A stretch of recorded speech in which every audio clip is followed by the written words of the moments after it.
Olá, bom dia. Eu sou o João. Eu sou a Margarida. Eu sou a Mariana. E eu sou a Sofia. E esta é a última sessão do ciclo de leituras da Menina Andarilha. Hoje vamos ler a história O Senhor Leopardo. Esperamos que gostem. O Senhor Leopardo. Como sempre, ao passar por César, amarrado a uma corrente por detrás da cerca em volta da hortazinha do merceeiro, parei para lhe afagar a cabeçorra. Tens pena dele? Perguntou uma voz agradavelmente grave. Então o senhor não vê que está preso? Pobre bicho. Chama-se César. Não me digas. César? Tem piada. Perplexo, olhei para aquele homenzinho que nunca vira antes. Que diabo acharia ele de ridículo em César? César é um nome pomposo para um simples cão, não te parece? Perguntou. Não compreendi o que queria dizer com aquilo, não sendo César propriamente um simples cão, mas o cão mais bonito e mais esperto do bairro. O estranho parecia saber ler o meu pensamento. Estou a ver que não estás de acordo. Ou não sabes quem foi César? Disse foi, como se César não estivesse vivo na nossa frente. Que idade tens, meu rapaz? 8 anos. Respondi com maus modos. Achava fora de propósito ligar importância a um sujeito que não dizia coisa com coisa. César passeou os olhos melancólicos de mim para o estranho, do estranho para mim. Pobre César, sempre preso, sempre com aquele ar triste e angustiado. Tornei a afagar-lhe a cabeça. Passei a mão através das grades e afaguei-lhe a cabeça. O estranho imitou o meu gesto e até consentiu que César lhe lambesse os dedos. Era assim o César, sempre grato pela mais simples manifestação de simpatia. 8 anos. Disse o homem, finalmente, como se só agora, ao som das minhas palavras, tivesse chegado até ele. 8 anos, bonita idade. Já se vê que não podes saber quem foi César. Lá vinha ele com aquilo outra vez. Que maçada! Comecei a andar. A minha vontade era fugir e não sei porque é que não o fiz. O homem não me largou e pôs-se a caminhar ao meu lado. Como te chamas, meu rapaz? Mário, Lindo nome, sim senhor. desta vez estava satisfeito. Pelos vistos não descobriu nada de ridículo em Mário. Repetiu por 2 vezes com a sua voz grave. Mário. Arrastando o A como se o quisesse saborear. Pronunciado desta maneira nem parecia o meu nome de tão cheio de música. Depois inclinou-se, todo ele de delicadezas, como se eu fosse uma menina. Eu sou Vítor Hugo Leopardo da Silva. Costumam chamar-me simplesmente Senhor Leopardo. Já se vê. Um menino que não sabia quem foi César não podia saber também quem foi Vítor Hugo e, portanto, não ia zombar. Não me diga, Vítor Hugo e Leopardo. Tem piada. Pois o senhor Leopardo tinha um corpo baixo e franzino, a cabeça em forma de ovo e a cara estreita em que tudo era pontiagudo, as maxilas, o nariz e o queixo, e tinha olhos minúsculos, como os ratinhos, e na nuca um pobre resto de cabelo castanho. Podia ter-se chamado Senhor Ratinho, ou Senhor Pardal, ou vá lá, Senhor Pinto, tudo o que quiserem, menos Vítor Hugo Leopardo. Mas como já disse acima, para tais considerações eu não era bastante sabedor, de modo que nada de espirituoso me ocorreu para lhe lançar à cara. Tens, portanto, 8 anos. Retomou a conversa. Então vamos a ver. Quantos são 4 vezes 15? Mordi o polegar. 50.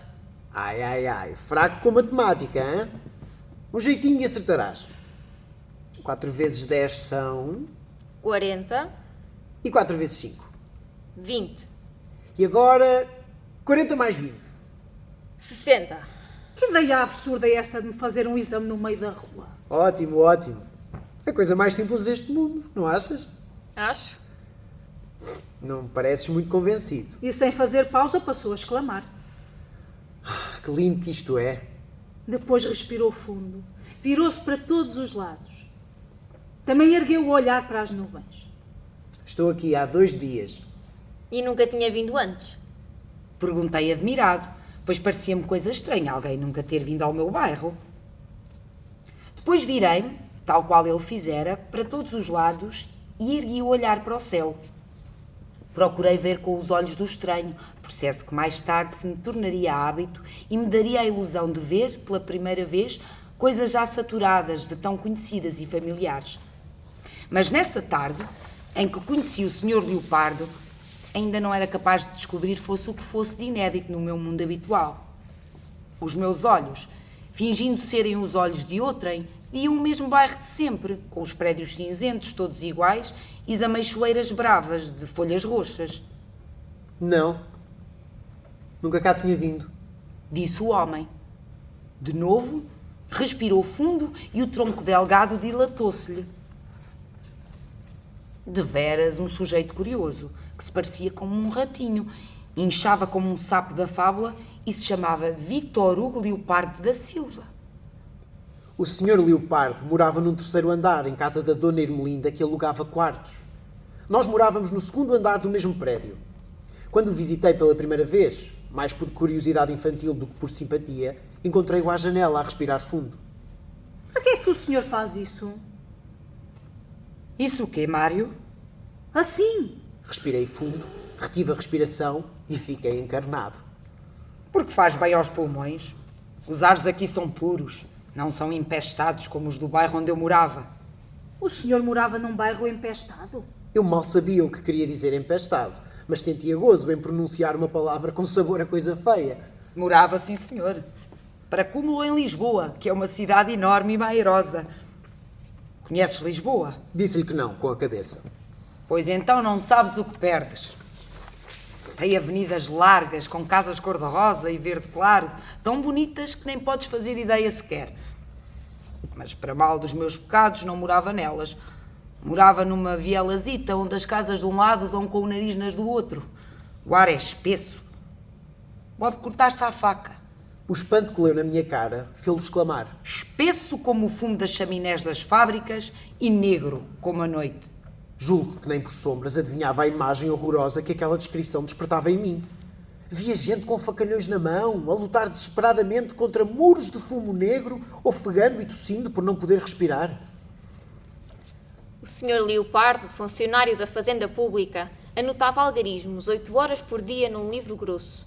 Eu quis saber se era divertido isto de escrever algarismos num livro assim, horas a fio, e ele respondeu-me que divertido não era bem o termo, mas que fosse como fosse, aquele trabalho lhe dava ao pão de cada dia. Então as pessoas só trabalham porque precisam de comer? Geralmente assim é, Mário. Embora haja privilegiados que se divertem trabalhando. E porquê é que não se diverte toda a gente? Porque nem toda a gente pode escolher uma profissão que lhe agrada. E por que não? Apre, tu queres ir ao fundo das coisas. E afinal ainda não sabes fazer uma conta de cabeça. Eu cá não sei dar-te as explicações todas, infelizmente. Mas qual é o trabalho que o senhor gostava de fazer? Tratar de flores. Respondeu então com ardor. Flores, muitas flores. Ou curar pessoas doentes. E tu, Mário? Que gostavas de ser quando fores crescido? Confeiteiro ou trapezista de circo ou aviador? Tens pilhas de graça. No nosso bairro não faziam caso do Sr. Leopardo. Não que alegassem motivo para isso.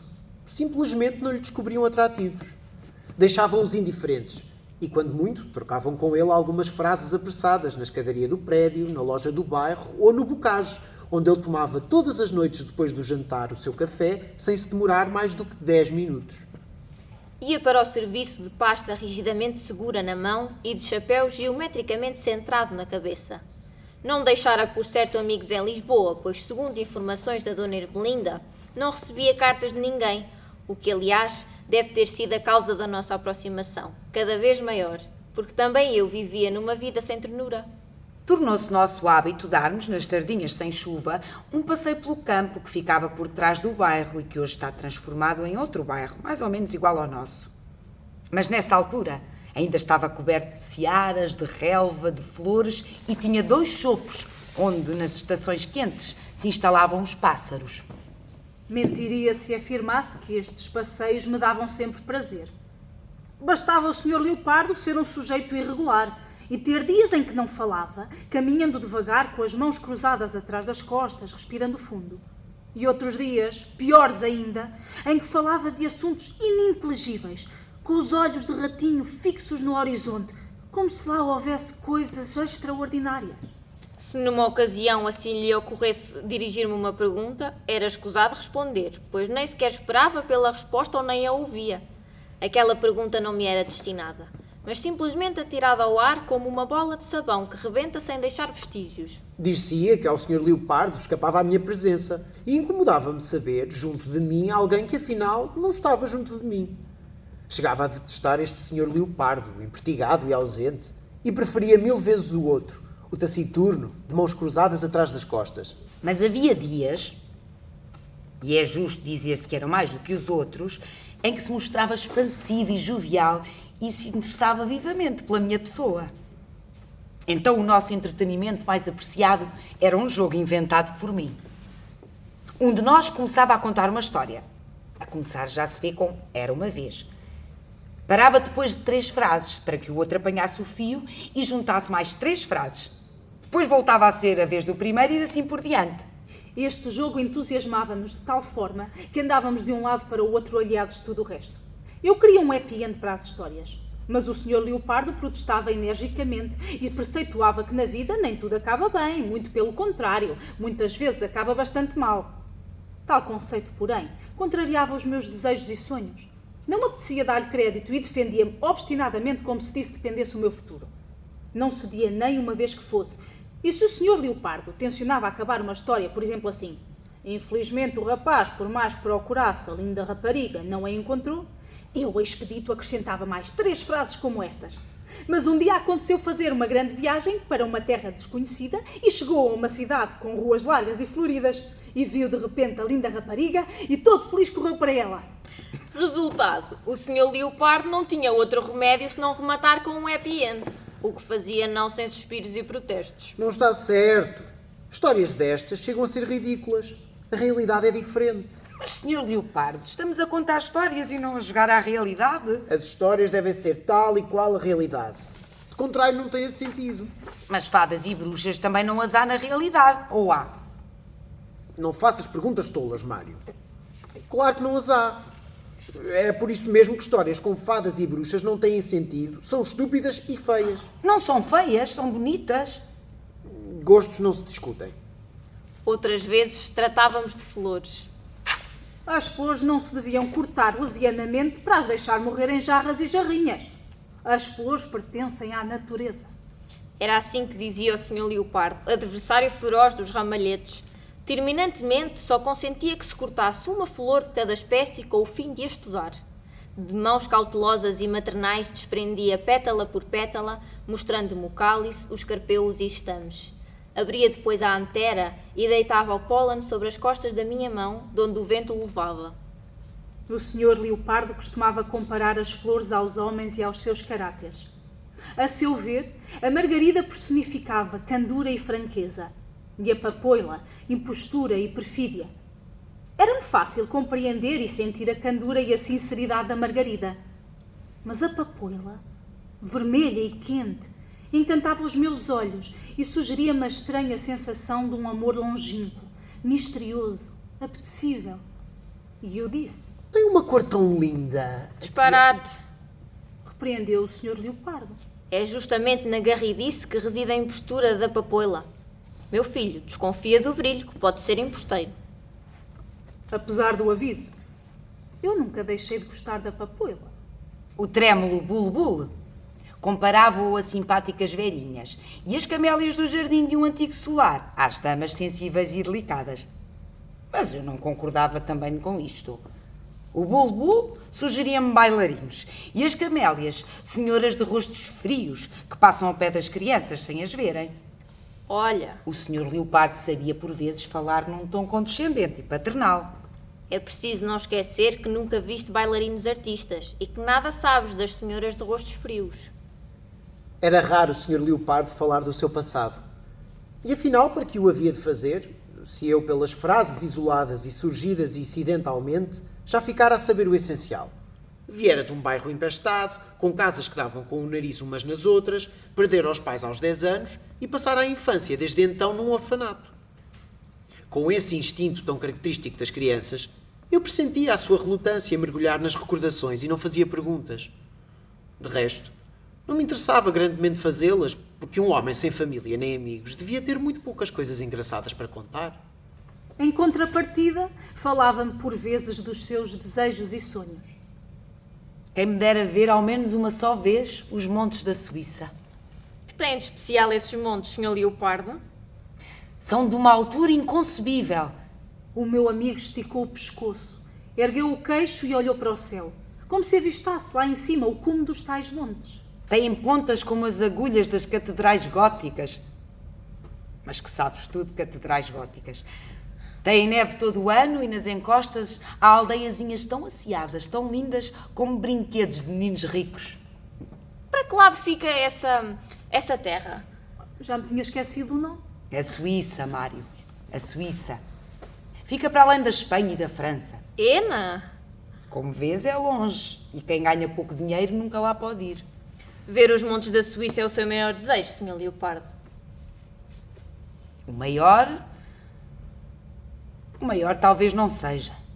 Então qual é? Vi-lhe nos olhos tamanha angústia que tive vontade de lhe afagar o rosto pontiagudo, muito ao de leve, num gesto de consolo e de encorajamento. Senti-me crescido naquele momento, mas nunca mais repeti a pergunta. O Sr. Leopardo não se conformava com o nosso inverno úmido e chuvoso. Encolhido no sobretudo, a gola levantada até cima das orelhas a tremer de frio, refugiava-se logo após o serviço da repartição no seu quartinho. E quando me via a chapinhar alegremente nas poças, desafiando todos os céus cerrados, todas as chuvas e toda uma cidade melancólica e cinzenta, sacudia a cabeça de incompreensão e de censura. Não percebo como podes andar tão contente, Mário. O inverno só se suporta em terras como a Suíça. Lá sim, há neve por todo o lado, até nas árvores e em cima dos telhados. E os meninos fazem bonecos limpos e constroem castelos brancos e não estão sujeitos a sujarem-se na lama. Mas a verdade é que não me interessava nada fazer bonecos limpos e construir castelos brancos. E que tinha eu que ver com os meninos que brincavam do lado de lá da Espanha e da França, em ruas cobertas de neve? As minhas poças não eram de lama, eram lagos e rios, onde se descobriam tesouros submersos e por onde se navegava para mundos novos. Mas não valia a pena explicar isso ao Sr. Leopardo, que o consideraria inverosímil e, portanto, estúpido. De longe a longe íamos para junto do mar. O meu amigo tinha ideias extravagantes acerca do mar. Achava-o belo, mas não gostava dele, dizia. É belo, mas violento, dominador e traidor. Além disso, é insuportavelmente igual, o que me faz pensar num universo monótono. Estranhas considerações. Para mim não havia nada mais maravilhoso do que o mar. O mar, sempre diferente, sempre novo, de espuma branca e de cheiro penetrante. Fazia-me sonhar com longos braços maternais, incansáveis de carícias, de todas as carícias que eu, vezes sem fim, pedira em noites de solidão. O mar era a minha papoila, radiante de beleza e de ímpeto, papoila azul, papoila verde, papoila branca, promessa de um amor longínquo, cheio de mistério. Assim, os nossos modos de ver e de sentir nem sempre coincidiam, mas isso não nos impedia de sermos amigos a valer. Certo dia, o Sr. Leopardo perguntou-me: Queres dar um passeio no domingo à tarde? A um sítio lindo onde nunca foste? Quero sim. Vai mais alguém connosco. Pessoa conhecida? Depois verás.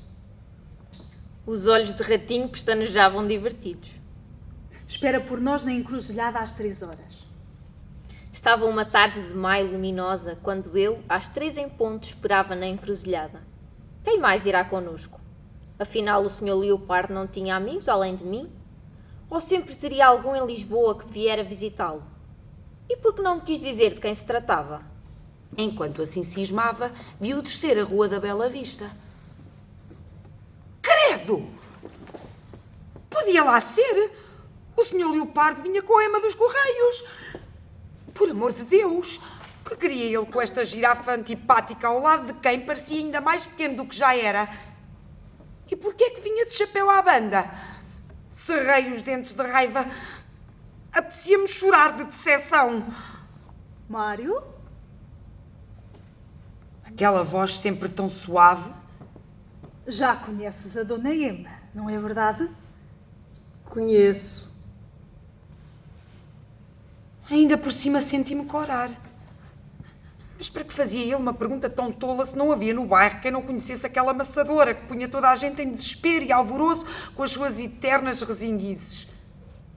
Se uma pessoa ia descansadamente despachar uma encomenda, logo ela lhe encontrava defeitos. O fio não estava bem apertado, a direção não era legível, o lacre nos nós não era suficiente e assim por diante, obrigando-nos a voltar a casa para compor os desleixos.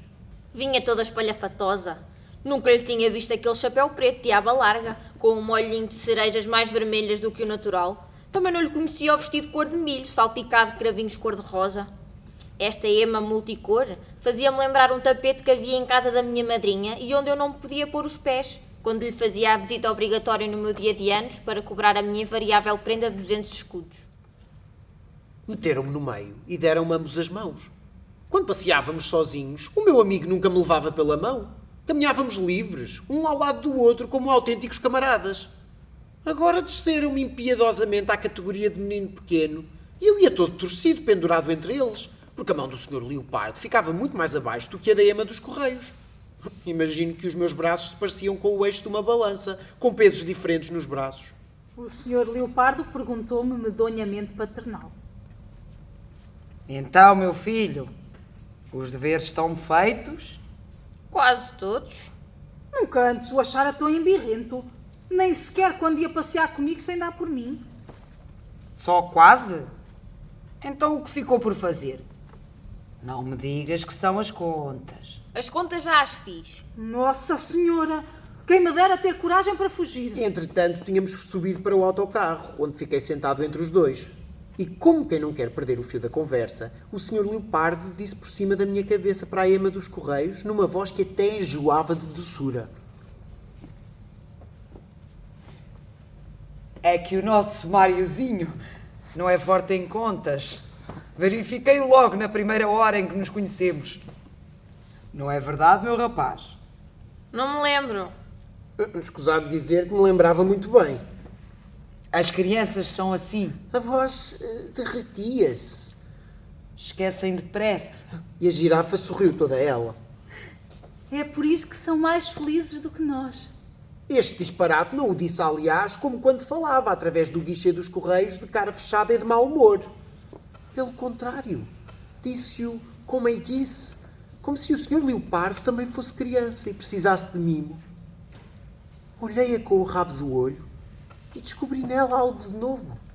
Qualquer coisa em que não se reparava, ou melhor, em que não se reparava imediatamente e que nada tinha que ver com o chapéu ou com o vestido salpicado de cravinhos. Invisível e todavia visível, estava-lhe no rosto, no jeito como inclinava o tronco para o lado, na voz.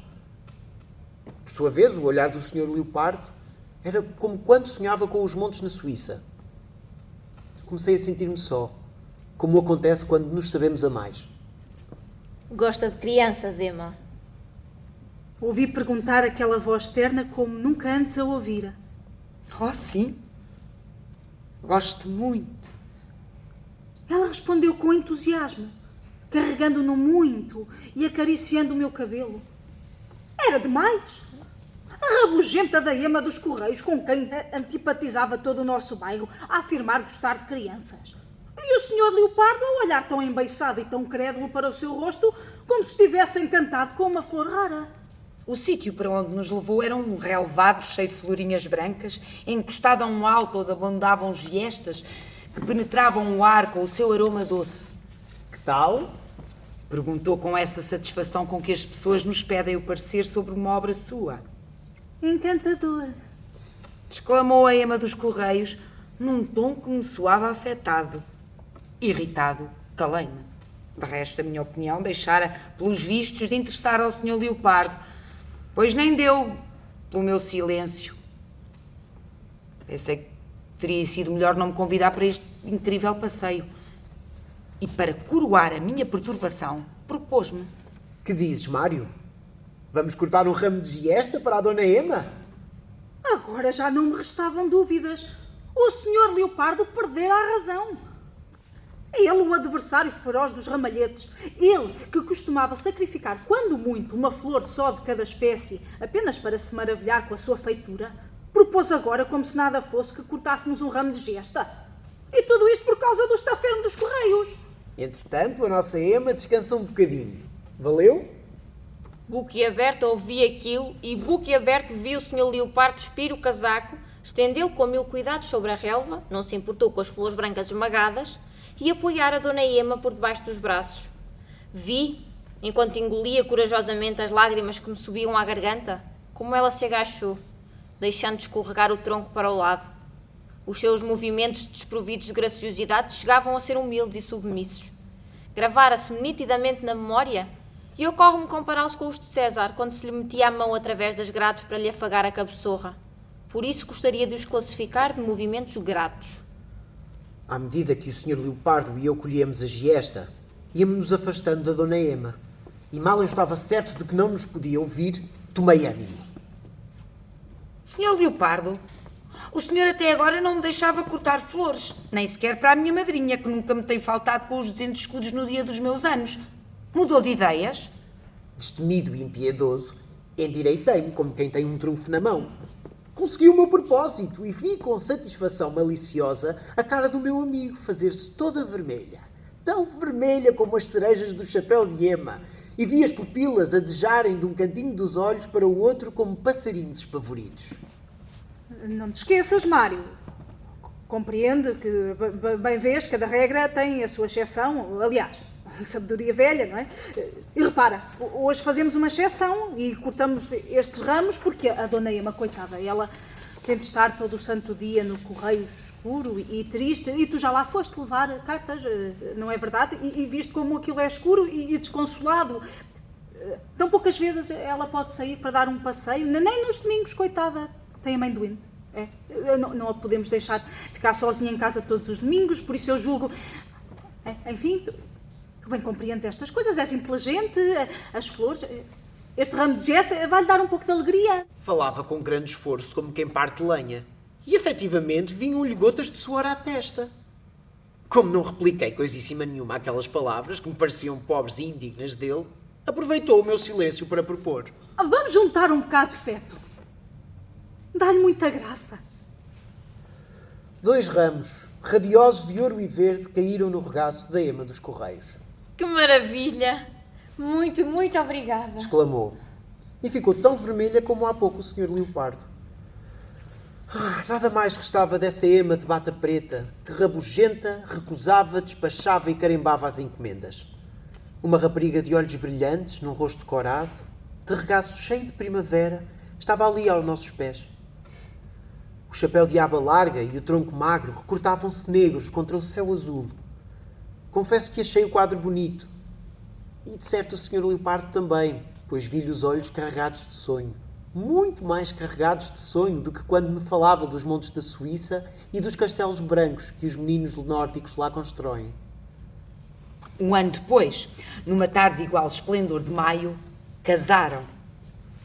Ainda os vejo sentados nas cadeiras enfeitadas com giesta, detrás de uma mesa cheia de bolos e de flores. Ele de fato azul escuro, ela de vestido de seda branca, fechado com botões até ao queixo, a espalharem tal felicidade que a salinha, normalmente triste e sombria, se iluminava. A mãe de Ema cocheava de um lado para o outro, excitando-nos para não deixarmos de provar os bolos feitos por ela. Éramos ao todo 5 convidados: o padre, os padrinhos, um colega do Sr. Leopardo e eu. O colega, baixote e gordinho, fez um discurso, gesticulando com os braços e as mãos, chamando a Ema jovem e flor branca, falando de ocorrências da sua própria infância que nada tinham que ver com o enlace do Sr. Leopardo e de Ema. Elogiava o Sr. Leopardo, chamando-lhe funcionário zeloso e exemplar. Admirei-me por ele falar com tanto entusiasmo como se conhecesse os noivos desde sempre, enquanto na verdade nunca dera um passeio com eles e nunca antes entrara naquela salinha.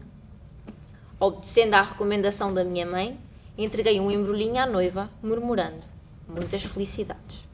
Beijou-me na testa e disse, comovida e maternal: Obrigada, Máriozinho.